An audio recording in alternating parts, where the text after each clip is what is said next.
Olá, pessoal, sejam muito bem-vindos. Já pararam para pensar de onde vêm as coisas mais básicas no nosso mundo? Tipo democracia, ciência, a própria ideia de direitos humanos. Elas não apareceram do nada, né? Foram construídas, sabe? Tijolo por tijolo, com base em grandes ideias. E hoje a gente vai mergulhar nas 5 ideias filosóficas que são, literalmente, a base da nossa civilização. E com isso, a gente fecha a nossa semana dedicada aos filósofos. Foi uma jornada e tanto. Para quem por acaso perdeu nossa conversa sobre Epicuro e a busca pela felicidade, fiquem tranquilos, o link está aqui na descrição. Mas agora, vamos focar no que interessa hoje. Vou começar com umas perguntas que parecem simples, mas não são. Pensem bem, direitos humanos. A gente fala tanto sobre isso. Mas de onde veio essa ideia? Sério, de onde ela surgiu? E outra, por que a gente confia tanto na ciência? O que dá a ela essa autoridade toda? Por que o método científico é, o padrão para a gente entender o universo? E por último, a democracia, o sistema que, pelo menos em tese, governa boa parte do mundo. O que é que sustenta isso? Qual a base que permite um governo ser do povo? Pois é, a resposta para todas essas perguntas, acreditem, está na filosofia. E agora se preparem para um dado que é de cair o queixo. Mais de 80%, isso mesmo, 80% dos pilares da nossa civilização ocidental foram moldados por apenas 5 grandes ideias filosóficas. Isso não é só papo de livro, não. São as forças que de fato criaram a nossa realidade. Ok, então por onde a gente começa? Bom, tudo começa aqui, lá na Grécia Antiga, com a primeira e talvez a mais revolucionária de todas as ideias, usar a razão. Simplesmente a razão, como a principal ferramenta para entender o mundo. E essa imagem aqui mostra a virada de chave que foi isso. Pensem só. Antes dos gregos, o mundo era um lugar de mitos, deuses raivosos, superstições, o medo era a regra. Aí chegam os filósofos e falam: peraí, e se a gente usar a lógica? E se a gente começar a fazer perguntas? Foi literalmente a passagem do caos para a ordem, do medo para o entendimento. E não pensem que isso ficou lá no passado. Esse legado está vivo hoje, em lugares que a gente nem imagina.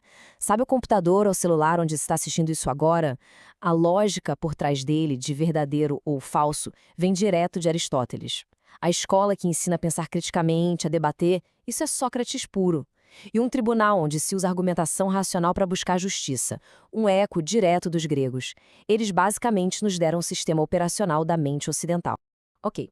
Vamos avançar um pouco no tempo. É fascinante ver como uma ideia vai se encaixando na outra. A Grécia nos deu a ferramenta, a razão, mas como usar essa ferramenta de um jeito organizado para construir conhecimento?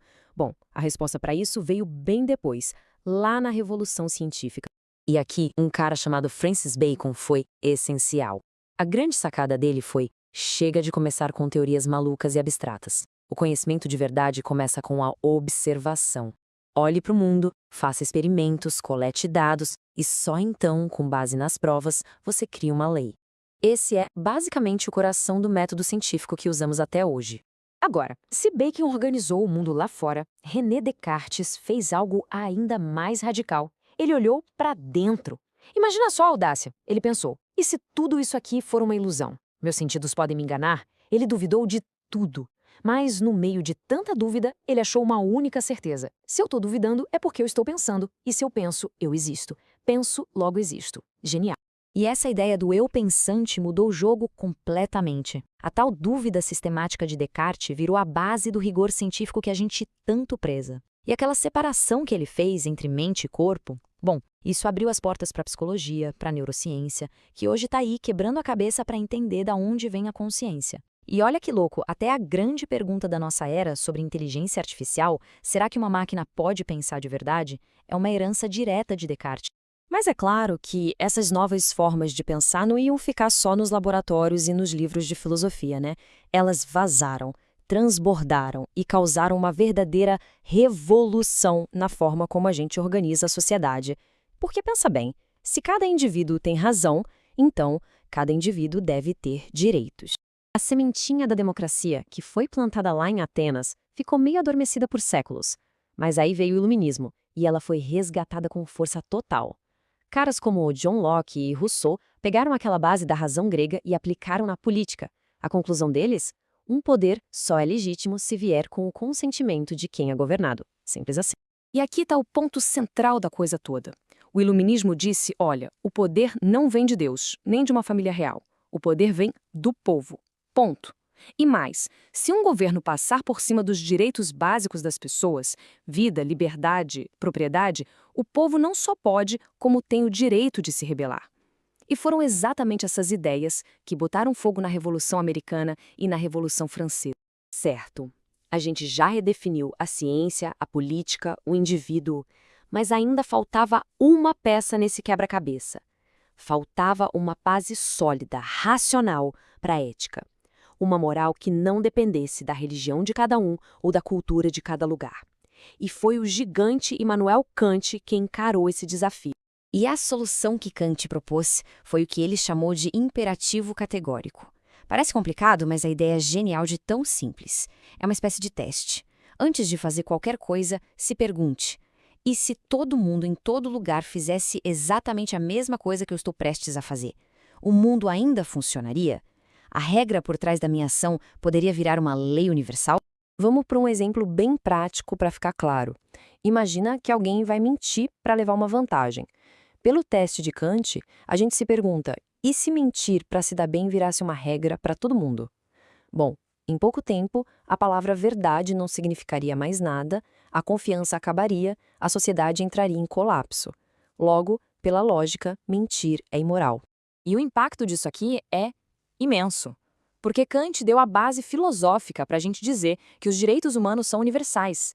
Não porque um Deus ou um livro sagrado disse, mas porque a própria razão humana exige que seja assim. Ele mostrou que a ética pode ser, sim, secular, universal e valer para todo mundo. Beleza, agora vamos juntar todas as peças desse quebra-cabeça. Porque essas 5 ideias não são pontos soltos na história. Elas são uma corrente, uma construção lógica que nos trouxe exatamente até o mundo em que a gente vive hoje. Olhem só essa escadinha, que incrível! Primeiro, a Grécia chega com a razão como ferramenta. Depois, Bacon e Locke trazem a experiência como fonte. Aí vem Descartes e ancora tudo no eu pensante. O iluminismo pega tudo isso e cria os direitos. E, por fim, Kant vem e diz que a ética tem que ser universal. Um passo construído sobre o outro. E o resultado disso tudo, em pleno 2025, é um mundo onde, idealmente, o governo se baseia no consentimento, onde a ciência avança usando razão e experiência, onde os indivíduos são vistos como livres, responsáveis e onde os direitos humanos são considerados universais. Tudo isso, tudinho, é herança direta dessa jornada filosófica que a gente acabou de percorrer. E se essas ideias mudaram o mundo de forma tão profunda, a gente termina com uma última pergunta que é para ficar na cabeça: qual vai ser a próxima grande ideia? Qual conceito filosófico que talvez esteja nascendo agora mesmo vai virar o nosso mundo de cabeça para baixo até 2050? Fica aí a reflexão.